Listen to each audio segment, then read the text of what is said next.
All right, today you're going to be learning about is what is charge. We're going to talk about how to calculate it and specifically using what is called Coulomb's law. Uh, Coulomb's law is how we actually calculate it. So first off, let's talk about electricity. This whole unit is going to be on electricity and magnetism, and specifically how electricity is important to us. We could all agree that there is an importance in electricity in our daily lives. Without electricity, we would not have the lights that are in our house. We would not have our computers. You would not have your cell phones. But more importantly, you would have things that you don't even think about that use electricity. Refrigerators and freezers that keep our food from spoiling.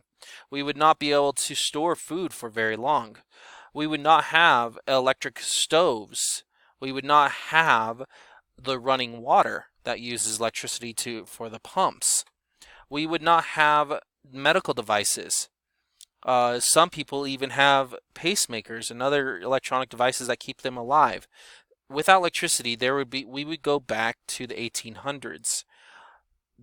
Electricity is very important in our lives, and so we need to understand what it is and how it works.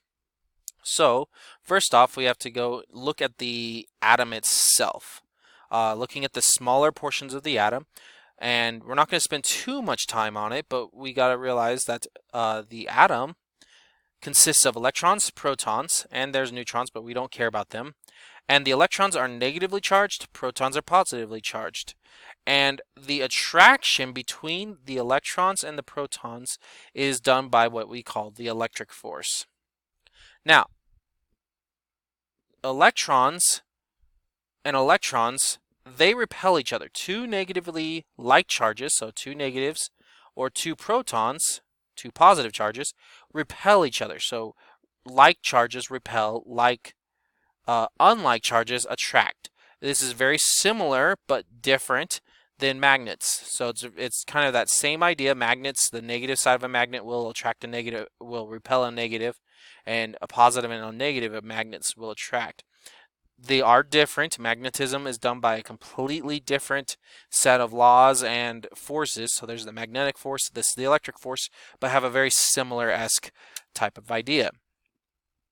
Current in electricity is when electricity flows through a wire. So current's like a water river flowing through, while static electricity is when electricity is built up on a surface. So electrons are dumped or pulled off, and so you get a positive or negative charge, and it's just static. It does not move.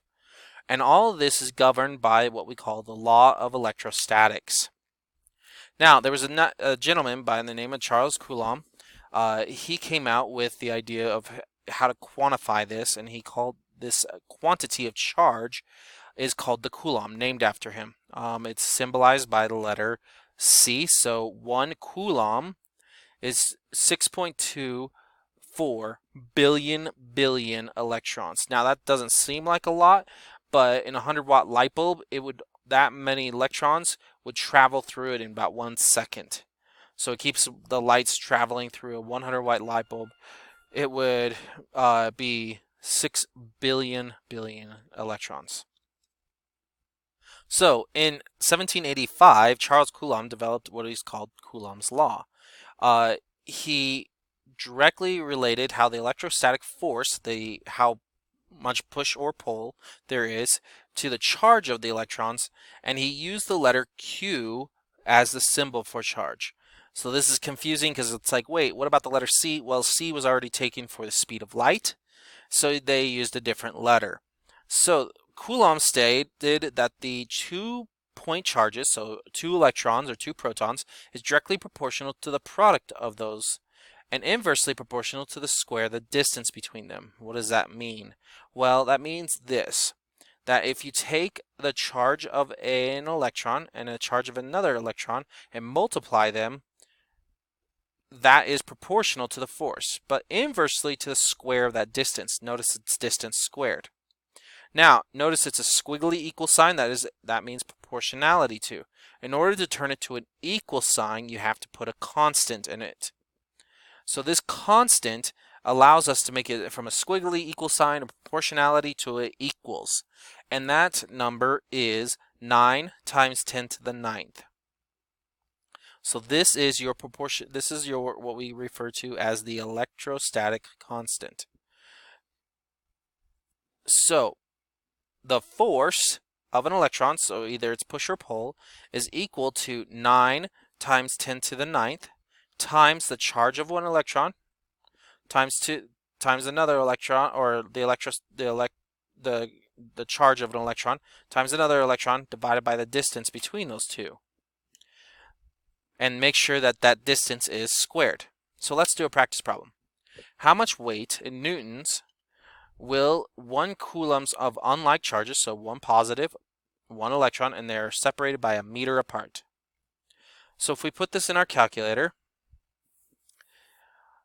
we have to first know what we have to put this into our calculator, and we take it and we put in 9 times 10 to the ninth times 1 times 1, and again notice that it's 1 coulombs, so we're going back to this equation.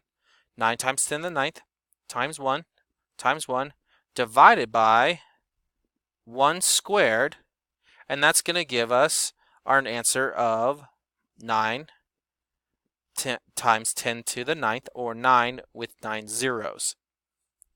Now doesn't mean much, but if you change that newtons of weight and into pounds, into what we would understand them as, that would be the weight of an aircraft carrier.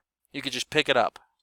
With using static electricity, you could just pick up an aircraft carrier. If the balloon had 1 coulombs worth of charge and the aircraft carrier had an opposite charge of 1 coulombs worth of charge on the opposite side. That's obviously ridiculously powerful. More realistic would be this problem.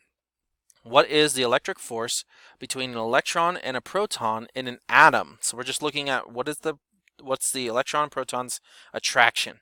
Now, the charge of an electron and proton is 1.6 times 10 to the negative 19th, and its distance is 5 times 10 to the negative 11th. Write these two numbers down. Pause the video and write these two numbers down, because I'm going to go back to that equation so we can actually put that in.